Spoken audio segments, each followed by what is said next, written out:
Hello, we are doing the standard algorithm 725 times 2. We do have 3 digits up top, but they are all in the same team, so they are not multiplying against one another. But this 2 is a different number, so the 2 will multiply against all of these separately. We are going to go right to left, which means we'll do 2 times 5, then 2 times 2, and then 2 times 7. And the only thing you need to remember is that if you get a double-digit number, you'll carry, just like if you were doing addition. So let's go ahead and get started.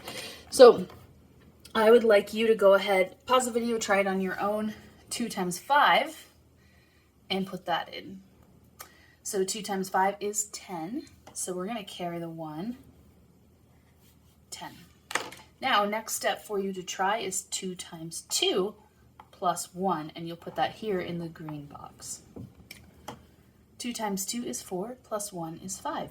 Last step here, and there's nothing up here to carry or anything like that, so all you have to do for the end is 2 times 7, and put that right down there, and you'll be done.